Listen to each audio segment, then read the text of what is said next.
Rome, 31 AD, the Via Sacra. A boy, no older than 14, is dragged naked through the street by iron chains. His knees scrape against the stones until they bleed. Citizens line the path, silent, watching. Some spit, others look away. 2 miles outside the city, his father hangs from a cross, still breathing. The boy can see him in the distance, chest rising and falling in agony. The father's eyes lock onto his son one final time. The boy reaches for him. The guards laugh. Here is what your history teacher never told you. The father is the lucky one. Crucifixion ends. It takes hours, maybe days, but it ends. What Rome had planned for this child would last the rest of his life, if they let him keep it. Your textbooks show you how Rome executed traitors. Crucifixion, the Tarpeian Rock, strangulation in the Tullianum prison. They tell you about the guilty man's final moments. What they omit, what they bury in footnotes or skip entirely, is what happened next to the wives, the daughters, the sons. Because Rome didn't just kill usurpers, they erased their bloodlines. Systematically, methodically, with 5 stages designed to destroy not just the body, but the future itself. Display, degradation, dispersal, denial, damnatio. The children weren't collateral damage. They were the main target. And this is what really happened to them. In Rome, your father's crime became your destiny, not in some abstract, philosophical sense, not as a metaphor for generational trauma. Literally, legally. The moment your father raised arms against the state, the moment he plotted against Caesar, the moment someone in the Senate accused him of maiestas, treason, you stopped being a child and became something else entirely. You became a threat that had to be neutralized. To understand why Rome destroyed the children of usurpers, you have to understand what Romans believed about dignitas. That intangible quality that determined a man's worth. Dignitas wasn't just a reputation. It was the sum of your personal honor, your moral standing, your family's prestige across generations, accumulated like compound interest or depleted like capital squandered. It flowed through bloodlines, like an inheritance you couldn't refuse. And here's where it gets dark. Romans believed corruption flowed through bloodlines too. If your father committed treason, Romans didn't see a man who made bad choices. They saw contaminated blood, a diseased lineage, a family tree that needed to be cut down before it could spread its rot. The logic was brutally simple. Children inherit their father's dignitas, so they must also inherit his crimes. The son of a traitor carried treason in his veins, the way other men carried their grandfather's nose or their uncle's temperament. This wasn't superstition. This was law. The legal framework for Rome's treatment of traitors' families crystallized under Augustus with the Lex Julia Majestatis, the Julian law on treason, originally passed to protect the dignity of the Roman state. It became the engine of familial destruction. Under this law, treason carried 3 absolute penalties: death, confiscation of all property, and what Romans called complete civil disability. A convicted traitor couldn't write a will, couldn't free his slaves, couldn't transfer his property, couldn't even speak his own last wishes. The state seized everything, including, and this is crucial, his children's futures. Because here's what the history books don't emphasize. When the law confiscated a traitor's property, it didn't just take his money and land. It took his children's inheritance, their social standing, their names, their identities. They became wards of the state, and the state was not a kind guardian. The law was designed with surgical precision. Property confiscation wasn't just punishment, it was prevention. If you destroy a family's wealth, you destroy their ability to raise armies, to buy influence, to fund the rebellion that got their father killed. You eliminate the economic foundation for revenge. But Romans went further. They eliminated the children themselves.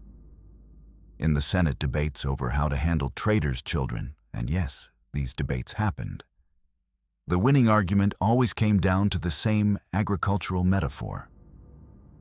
The weed must be torn out by the root. Children weren't just potential threats. They were guaranteed threats. Roman senators understood vendetta culture better than anyone.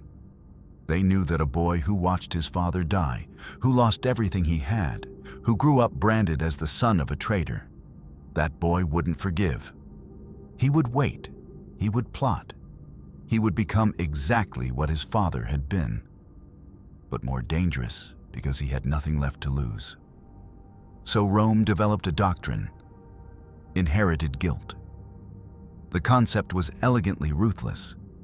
If you inherit your father's dignitas, you inherit his guilt too.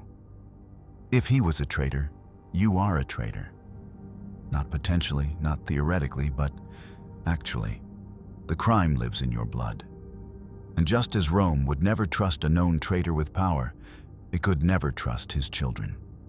On October 18th, 31 AD, Lucius Aelius Sejanus, the second most powerful man in Rome, was arrested in the Senate, strangled in the Tullianum prison, and his body thrown down the Gemonian stairs where the mob tore it to pieces. His crime: plotting to overthrow Emperor Tiberius. The Senate's fury hadn't yet subsided when they turned to the next question: what to do with his children? Sejanus had 3 children by his former wife, Apicata. 2 sons, Strabo, age unknown but likely a teenager, and Capito Aelianus, and a daughter whose name wasn't recorded. Historians from the period documented what happened next with the clinical precision of men who understood they were recording something monstrous. The elder son, Strabo, was executed first. Quick, brutal, efficient. Then came Capito Aelianus and their sister. According to Tacitus, Suetonius, and Cassius Dio, 3 separate historians working from different sources, the executions hit a legal problem that reveals everything about Roman priorities. The girl was a virgin, and Roman law had no precedent for executing a virgin. This wasn't mercy. This was legal fastidiousness. The Senate wasn't concerned about the ethics of killing a child. She was, by most estimates, around 12 years old. They were concerned about procedural correctness. The law said virgins couldn't be executed. The Senate wanted her dead, so they found a solution. Tacitus records it with devastating simplicity. Historians of the time tell us that, as there was no precedent for the capital punishment of a virgin, she was violated by the executioner with the rope on her neck. Then they were strangled, and their bodies, mere children as they were flung down the Gemoniae. The executioner raped her while the noose was already around her throat. Then he strangled her. Then her body was thrown onto the stairs where her father's corpse had been torn apart hours earlier, joining the body of her brother Capito. The Senate kept detailed records of this. Emperor Tiberius received a full report. No one was punished. No one questioned it.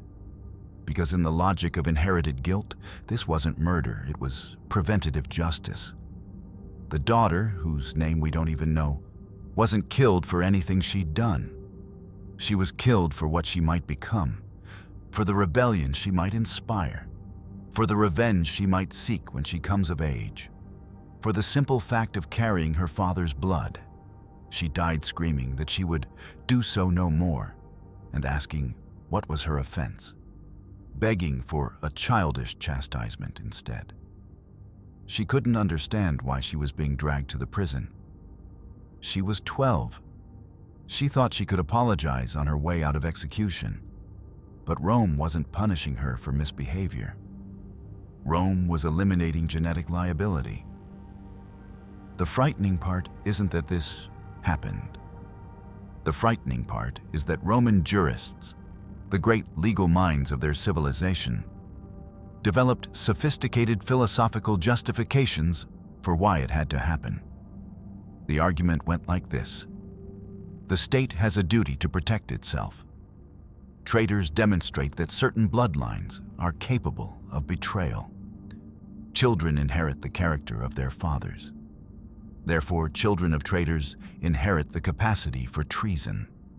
Therefore, the state has not just the right, but the obligation to neutralize these children before they can act on their inherited tendencies. It's eugenics dressed up as legal theory. It's guilt by genetics wrapped in constitutional legitimacy. And it worked because Romans genuinely believed that moral qualities, courage, honor, loyalty, passed through bloodlines like eye color. If good qualities were hereditary, surely bad qualities were too. A coward's son would be a coward. A traitor's son would be a traitor. Never mind that this logic contradicted everything Romans also believed about virtue through struggle, about earning one's dignitas through action. When it came to the children of traitors, all that philosophical nuance evaporated. Blood became destiny. Family became fate. The cruelty becomes even sharper when you compare how Rome treated the actual usurpers versus their children. Adult usurpers, the men who actually committed treason, often received what passed for mercy in Roman terms: quick executions, beheading for those of high rank, strangling for the others. Yes, their bodies might be abused after death, dragged through the streets, denied burial. But the men themselves? Their suffering was brief, hour at most. Their children's suffering lasted a lifetime, however long Rome allowed that lifetime to be. Because here's what's important. Rome knew the difference between justice and deterrence. Executing the traitor was justice. What they did to his children was pure deterrence. A message written in blood: this is what happens to your entire line if you challenge Rome. The Senate debates mentioned in scattered sources always followed the same pattern. Someone would stand up and argue for exile instead. Send the children away, strip them of their names and property, but let them live. These men weren't arguing from mercy. They were arguing from legal precedent. Exile was the traditional punishment for lesser offenses. Surely children who hadn't committed crimes deserved at least that. They were always outvoted. The senators who argued for death had the winning rhetoric. Do you want to wait until they're grown? Until they have armies? Until they have support? Kill the father and spare the son, and you've just created your next enemy. But he'll be an enemy who learned from watching you kill his father. He'll be smarter, more patient, more dangerous. They had a point. In a world without institutions strong enough to outlast personal loyalty, family vendettas were real threats. The son of a murdered man became a political faction waiting to happen. But the solution Rome chose, systematic destruction of bloodlines, reveals something about the nature of the state they'd built. They weren't confident in the strength of their institutions. They didn't believe Roman citizenship or Roman culture or Roman benefits could overcome the desire for vengeance. So instead of trying to incorporate these children, to win their loyalty, to prove that Rome was worth forgiving, they just killed them. It was simpler that way. More efficient, more final. After the Sejanus executions, the pattern was set. Over the next 3 centuries, Roman history is littered with the names of traitors whose children disappeared from the record immediately after their fathers' deaths. Sometimes we get details. An execution here, a forced suicide there. More often, we get silence. children who appear in one year's historical record and then vanish from all subsequent mentions. That silence is its own kind of testimony. In a civilization that kept meticulous records, that documented everything from grain shipments to gladiatorial statistics, the absence of information about traitors' children isn't an accident. It's policy. It's deliberate erasure. And it's where the horror really begins. Because strangling in a prison, as brutal as it was, counted as mercy in Rome's hierarchy of suffering. It was quick. It was private. It spared the victim the ultimate humiliation of public degradation. But for the children who didn't rate a quick death in the Tullianum, for those deemed worthy of making examples, for them, Rome had something special planned. The parade, Rome. 29 BC, the Via Sacra. 10-year-old twins walked through the streets in heavy golden chains. Cleopatra Selene was dressed as the moon. Her brother, Alexander Helios, was dressed as the sun. Behind them rolled an effigy of their mother, clutching an aspi to her breast. Hundreds of thousands of spectators lined the route, packed side by side, some standing for days to catch a glimpse of the 3-mile procession. The children weren't prisoners of war being transferred to jail. They were the entertainment. This was a Roman triumph, the highest honor a general could receive, a spectacular parade celebrating military victory. The procession followed a clearly defined route. From the Campus Martius, through the Forum Boarium, around the Circus Maximus, along the Via Sacra through the Forum, and finally up to the Temple of Jupiter on the Capitoline Hill. The entire route stretched about 4 kilometers and took hours to complete, and at the front of every triumph, in chains, walked the children. The triumph was structured deliberately. First came the captive leaders, their families, and soldiers, usually in chains. Kings were the most treasured captives, as were royal relatives, especially children and wives. Their weapons, armor, gold, and silver came next on carts, along with paintings depicting battle scenes. Then senators and magistrates on foot, followed by musicians, torchbearers, and the general himself in a 4-horse chariot. But it was the captives at the front that drew the crowd's attention. That was the point. Only the most fit and attractive prisoners were kept and shipped to Rome for display in the triumph. Rome wanted spectacle, not reality. The goal wasn't documentation, it was domination. Every element was staged to create a visual narrative. Look what happens to those who challenge us. Look what we do to their bloodlines.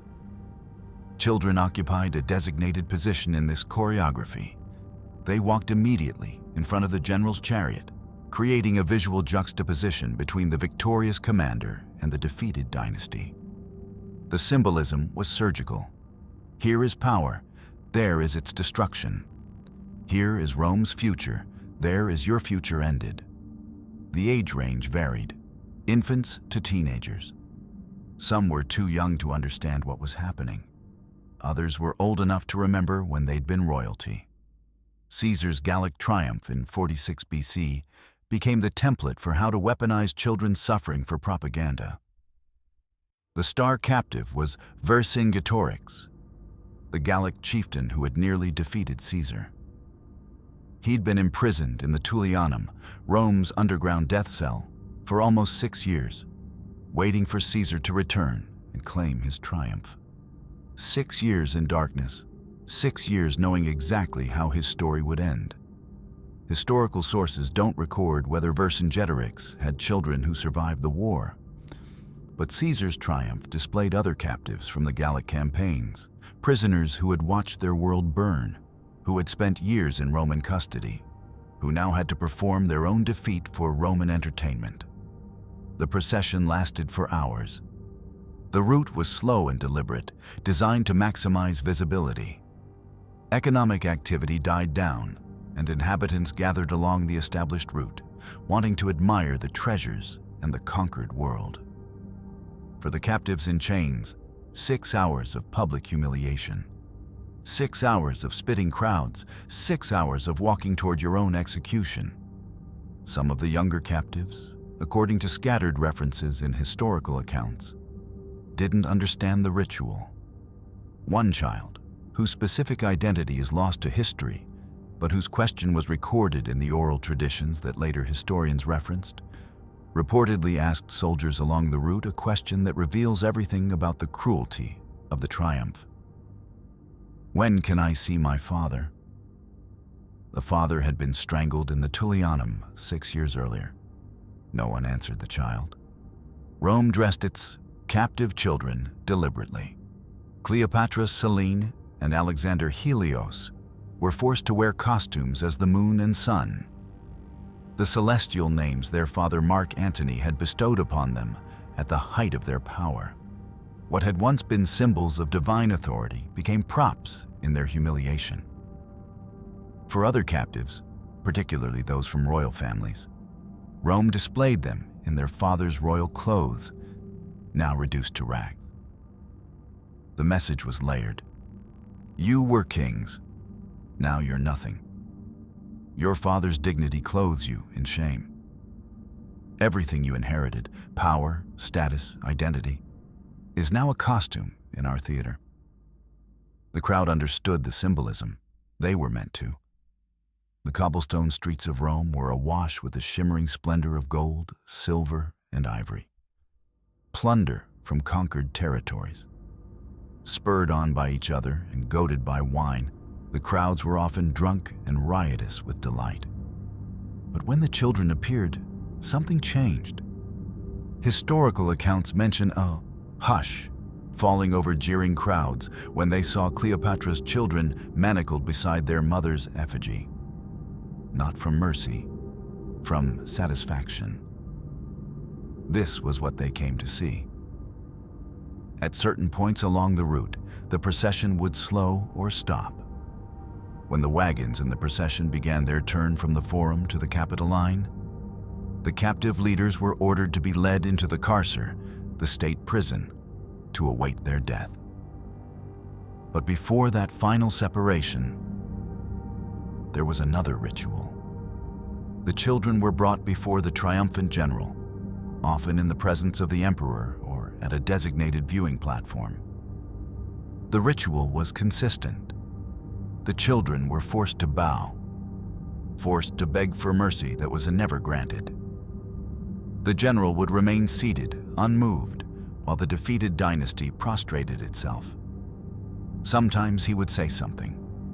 Sometimes he would simply gesture for them to be taken away. The performance of submission was what mattered, not the submission itself. Rome had already won that.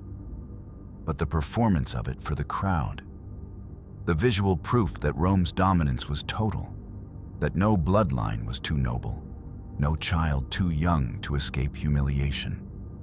Cleopatra Selene survived. At age 10, she was paraded through Rome in her mother's triumph. Unlike Vercingetorix and most other royal captives, she wasn't executed afterward. Why? Not mercy, strategy. Augustus, formerly Octavian, needed a political marriage pawn.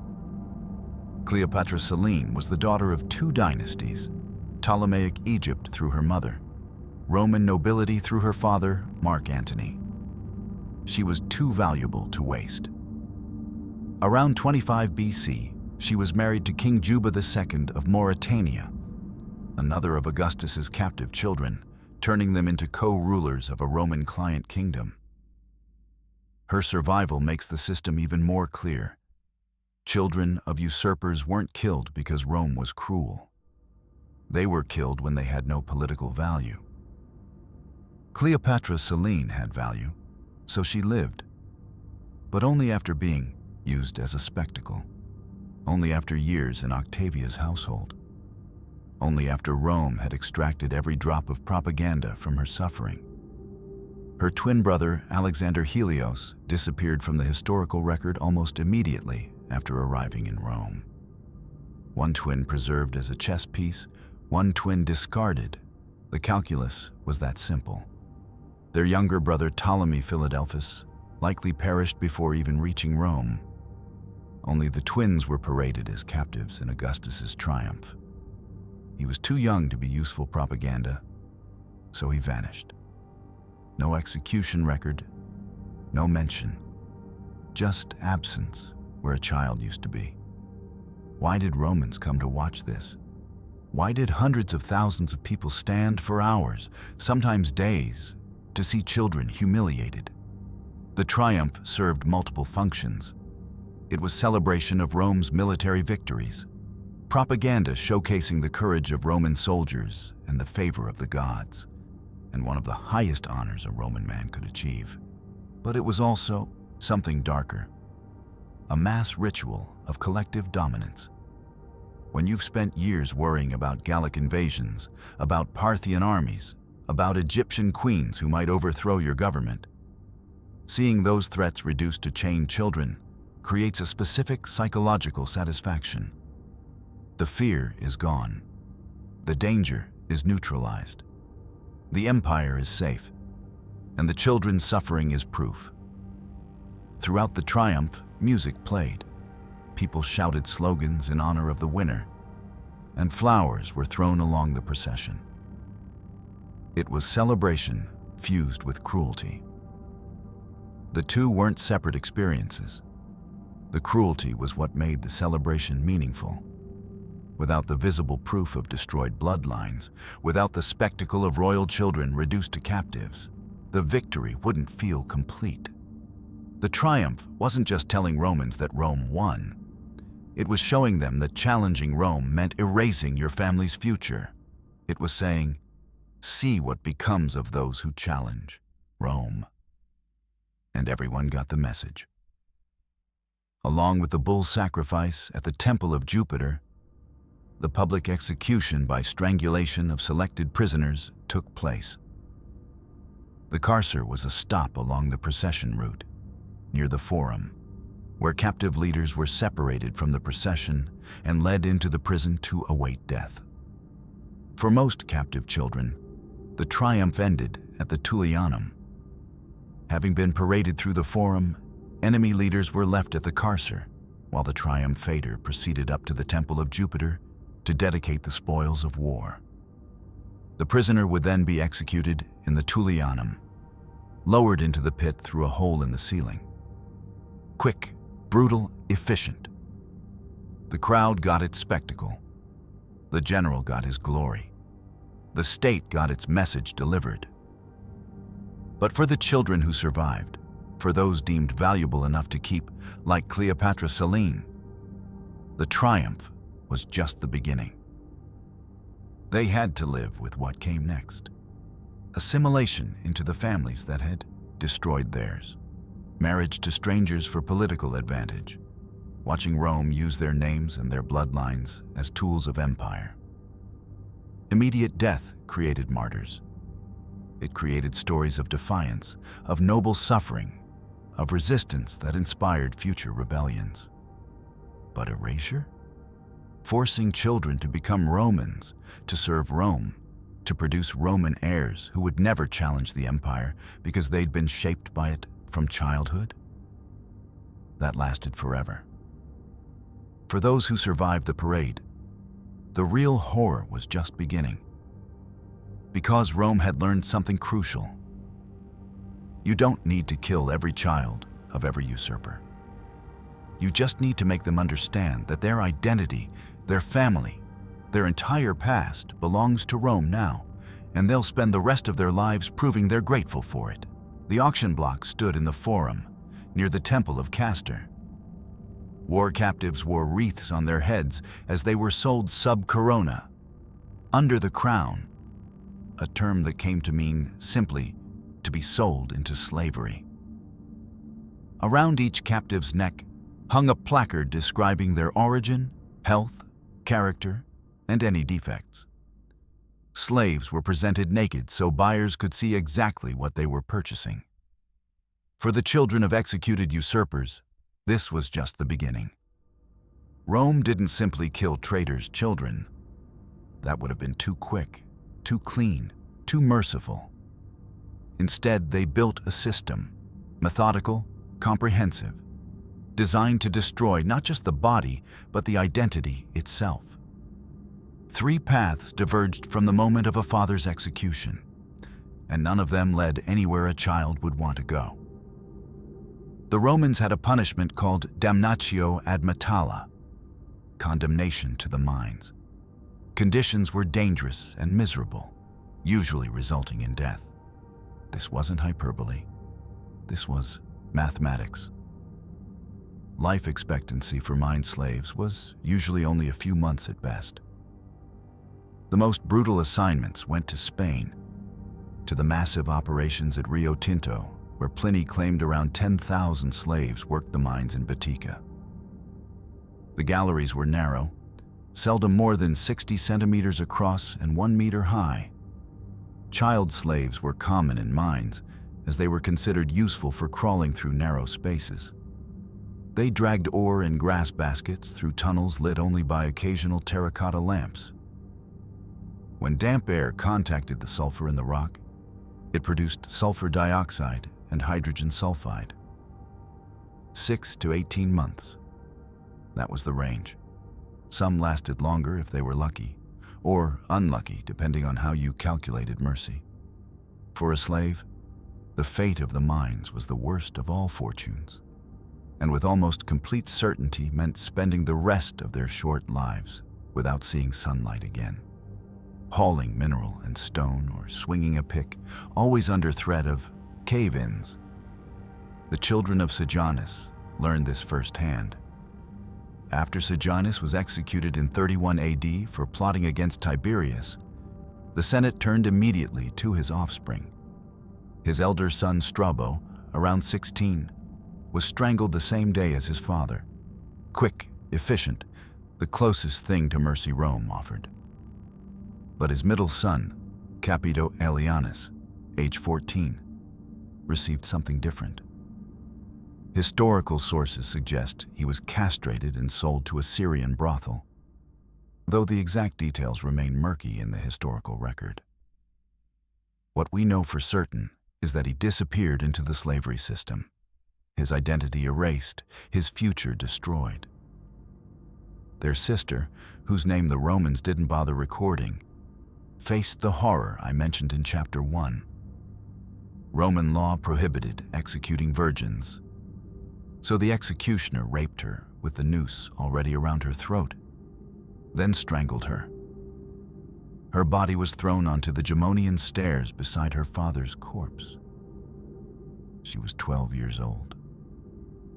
Tacitus, Suetonius, and Cassius Dio all recorded this. Tiberius received a detailed report. No one was punished. This wasn't cruelty for its own sake. It was policy. The Senate had methodically worked through the legal problem, virgins can't be executed, and found a solution that preserved the letter of the law while obliterating any trace of humanity. They documented it. They filed it. They moved on. For traitors' children who survived initial execution, the slave markets offered no hope of redemption. Prices varied considerably. Young slaves ranged from 175 to 600 denarii, depending on age and skill. But for children explicitly labeled as traitors' spawn, prices were deliberately kept low. Maximum humiliation, minimum value. Some buyers specifically sought them out, not for their skills or their strength, but for their degradation.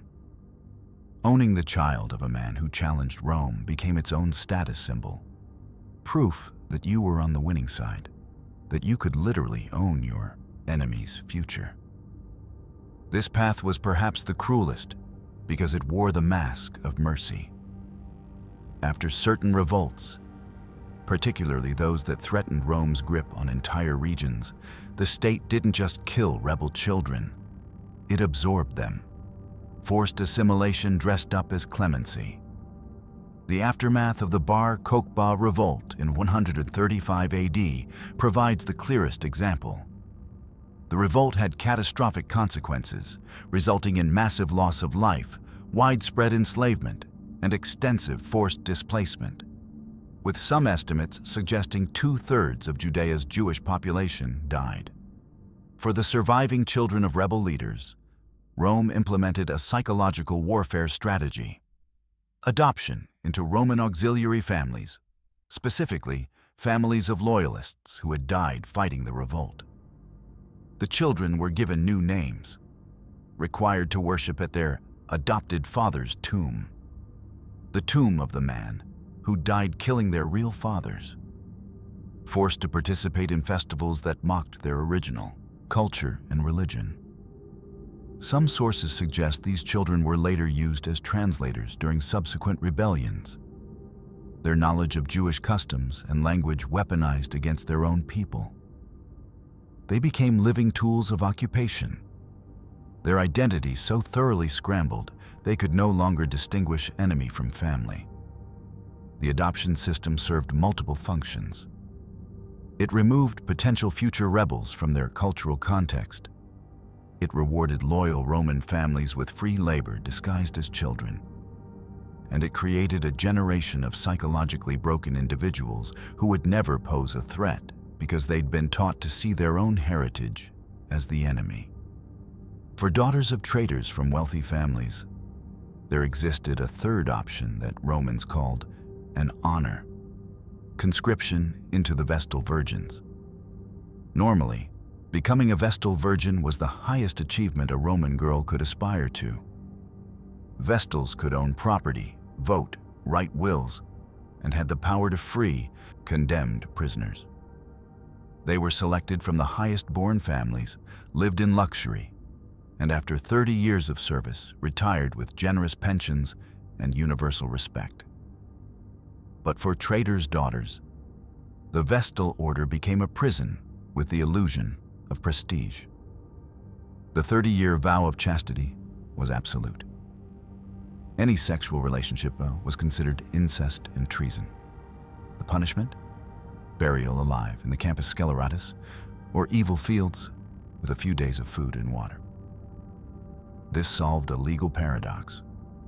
No one could spill a Vestal's blood, but burial inside the city was illegal. So they provided nominal provisions so the chamber could be called a habitable room rather than a grave. The method of proving guilt was revealing. Since a Vestal's virginity was thought to correlate directly to the sacred fire, if the fire went out, it might be assumed the Vestal had acted wrongly or simply neglected her duties. Evidence? Optional. Due process? Negotiable. Historical records show Vestals were often used as scapegoats during times of social conflict. Their alleged failures held to account for civil disturbances, wars, famines, and plagues. And here's where it gets suspicious. Daughters of traitors faced accusations of unchastity at rates significantly higher than other Vestals. In 337 BC, Minutia was found guilty and buried alive on the strength of her excessive and inappropriate love of dress, and a slave's testimony. In 216 BC, two Vestals, Floronia and Opimia, were convicted. One committed suicide, the other was buried alive. In 114 BC, three Vestals, Aemilia, Licinia, and Marcia, were accused based on a slave's testimony. Aemilia was executed immediately. The other two were initially acquitted, triggering public outrage. A second trial was convened under Lucius Cassius Longinus Revilla, known for his severity, and both were sentenced to burial alive. The pattern is unmistakable. Vestals from politically vulnerable families, especially families tainted by treason, faced dramatically higher rates of conviction. The sacred order wasn't a refuge, it was surveillance.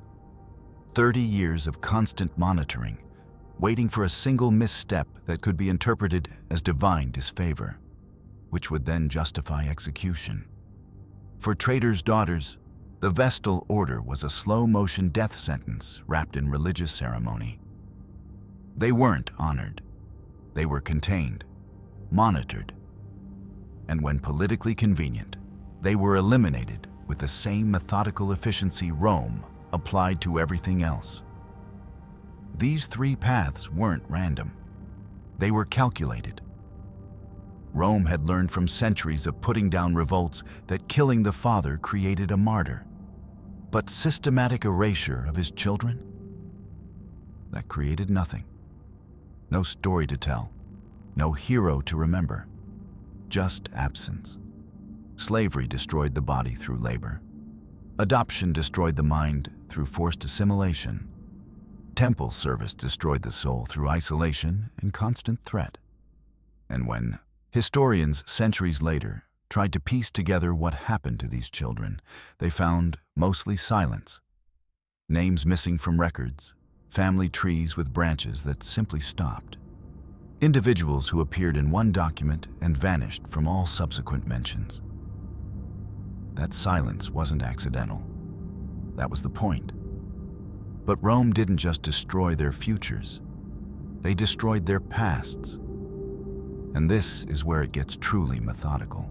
Rome did not believe death was the worst punishment. Death ended suffering. Memory did not.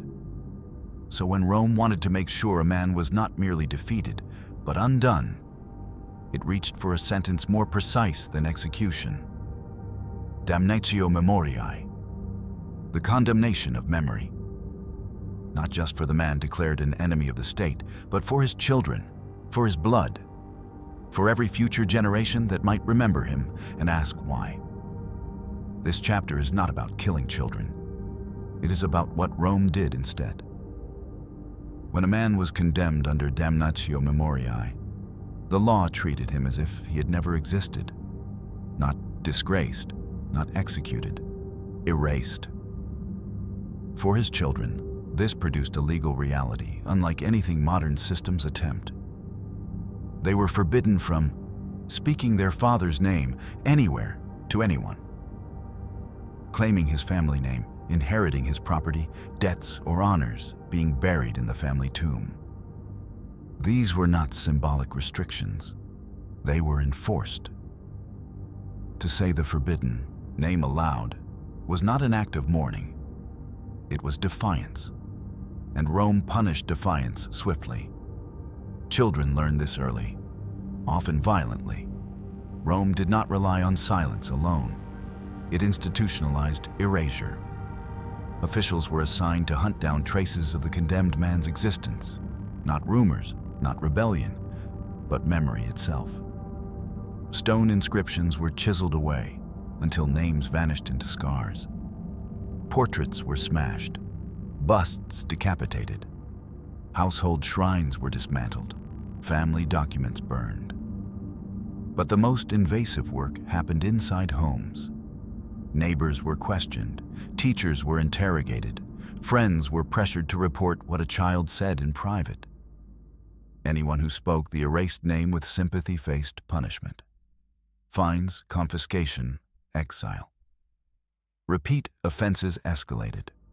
Rome turned entire neighborhoods into surveillance networks. Children were not just watched, they were listened to.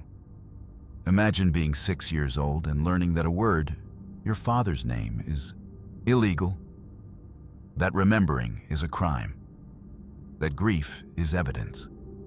Children of the condemned were forced to practice forgetting. They were corrected when they slipped, punished when they asked questions. Eventually, many stopped asking. Rome did not need guards in every room. It trained children to censor themselves. When Sejanus fell, Rome moved with surgical precision.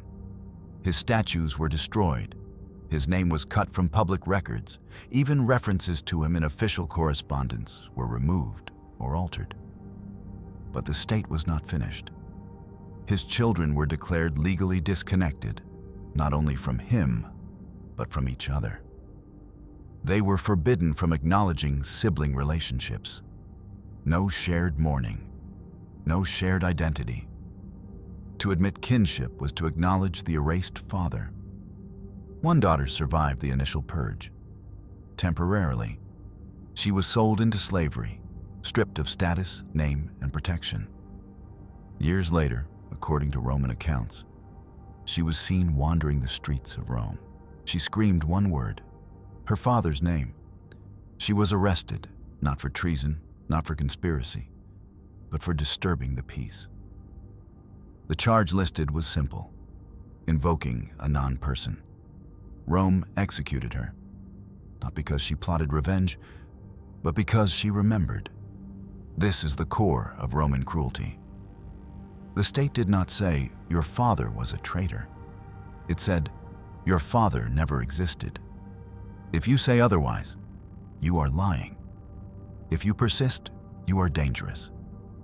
Children raised under damnatio memoriae learned that truth was irrelevant. Only compliance mattered. Britannicus was not the son of a usurper. He was worse. He was legitimate. The biological son of an emperor, he represented a future Rome had decided must not happen. At 13, he collapsed during a public banquet. Rome announced the cause: an epileptic seizure. Everyone in the room knew it was a lie. So Rome eliminated the witnesses. His slaves were executed to prevent contradiction. Those who wept openly at his funeral were exiled. Rumors were crushed through fear, not argument. Britannicus was allowed to be remembered, but only in the form Rome approved. The truth of his death was erased. This was damnatio memoriae without the paperwork. Children of condemned men who were not executed or sold were often placed into loyal households. This was not mercy. It was a demonstration. Some families treated the child as a warning object, living proof of the cost of disloyalty. Ancient sources record households boasting of keeping the son of a traitor as a reminder. These children were beaten not for disobedience, but for inheritance. Any flaw confirmed the verdict already written into their blood. They were told repeatedly, "Your father was evil. You are evil. Be grateful we let you live." This was not parenting. It was a psychological occupation. Roman life was built on lineage. Names carried rights. Ancestry created opportunity. Tombs preserved continuity. To deny a child these was to leave them socially unplaceable. They could not claim patrons, could not inherit protection, could not appeal to family history. Even death offered no release. They were denied burial among their ancestors. They died as strangers to their own blood. Execution creates martyrs. Erasure creates silence. A dead father can be avenged. A forgotten father cannot. Rome understood that rebellion begins with memory. Stories told at night, names spoken softly, grievances passed down. So it criminalized remembrance itself. Children learned to flinch at their own thoughts. The state no longer needed chains. It lived inside the mind. For Rome, damnatio memoriae was not about correcting history. It was about preventing futures. A child who grows up believing his father never existed will never imagine restoring him. He will not seek justice. He will not dream of revenge. He will simply survive, quietly.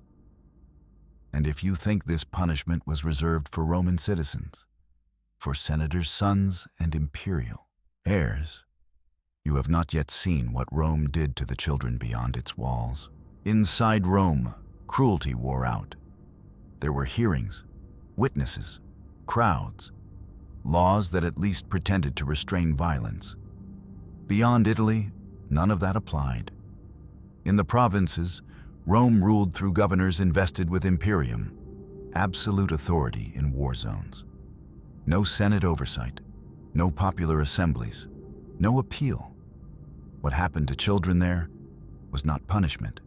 It was a policy without witnesses. In Rome, killing a child of a condemned man still required justification, a legal fiction, a public narrative. In the provinces, governors did not bother. They were judged by one metric, stability, and stability meant ensuring that rebellion never regenerated. The fastest way to do that was simple: erase the next generation. After the suppression of the Berber revolt led by Takfarinas, Roman forces captured the families of rebel leaders. Contemporary records note 47 children connected to high-ranking insurgents. What followed was not execution in the usual sense. It was a theater. The governor ordered a spectacle staged in an amphitheater, framed as a religious rite. Neptuni Judiциum, the judgment of Neptune. The children were brought out alive. Each was tied to a stone weight. The crowd watched as they were thrown into a flooded basin. Some floated back to the surface. The announcers declared Neptune had rejected them. They were dragged out, weighted again, thrown back. This continued until no child resurfaced.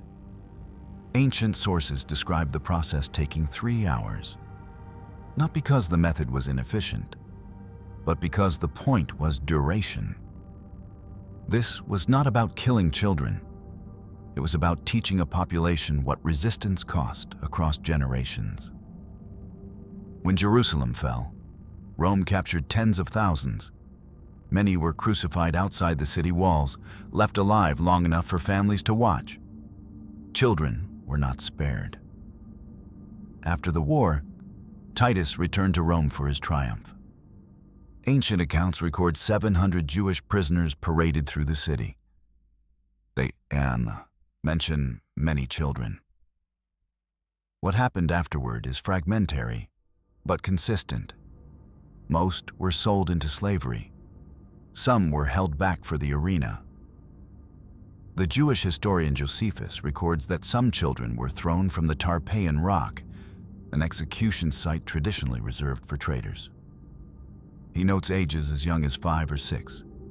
The stated purpose, in Roman accounts, was mercy, so that fathers, still alive on crosses around Jerusalem, could see Rome's restraint.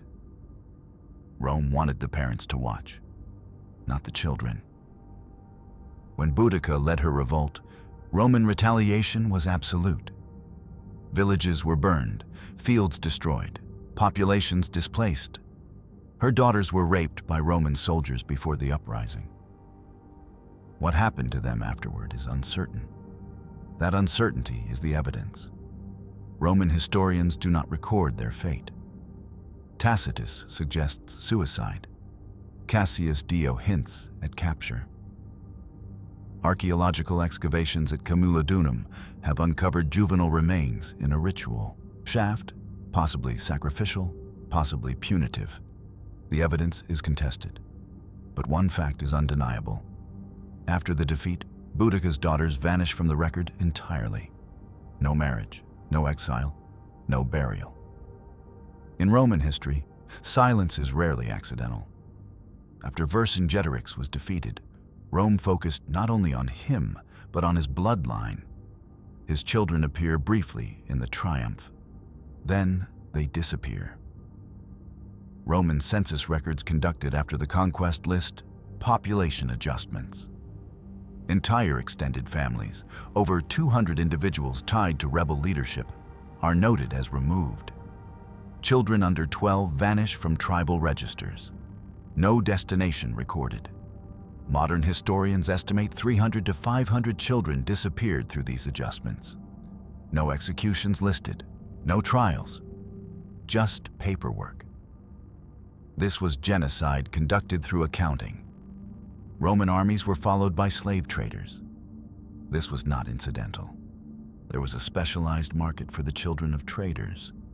They commanded premium prices. Why?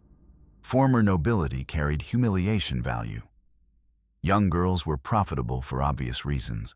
Educated boys could be interrogated, then worked to death.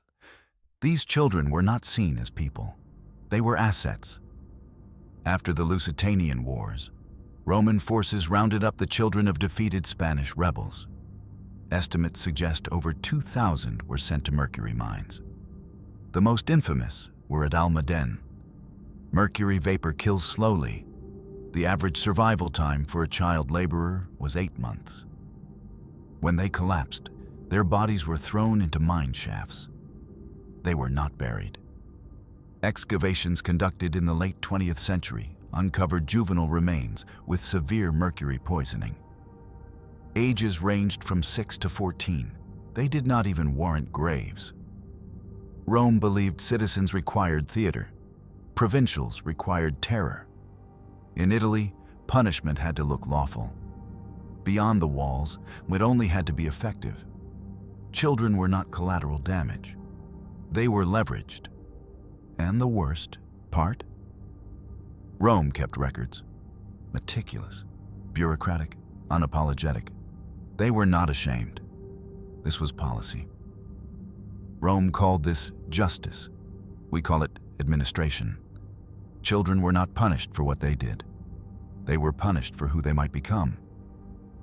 Bloodline guilt was not accidental cruelty. It was political terror. History sanitizes this. We say, usurpers were executed. True. We do not say, their children were erased. Also true. We study Caesar's assassination.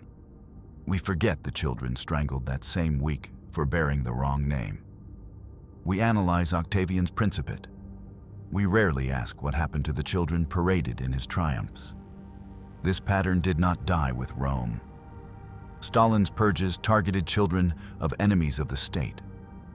The Khmer Rouge taught to remove the grass, pull up the roots.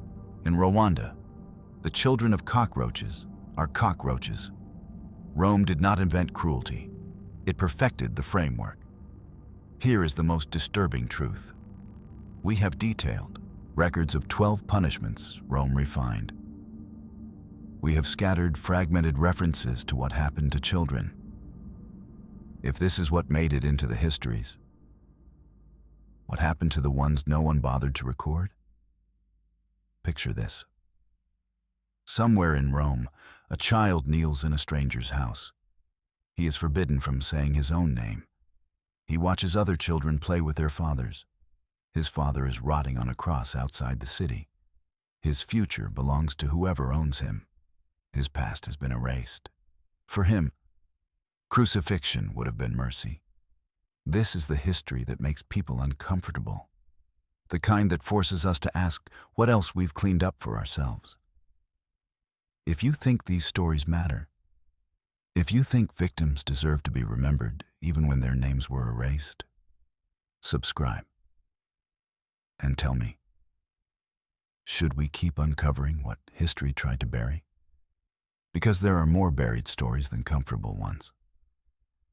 I'm Crown and Dagger, and this is what really happened to the children.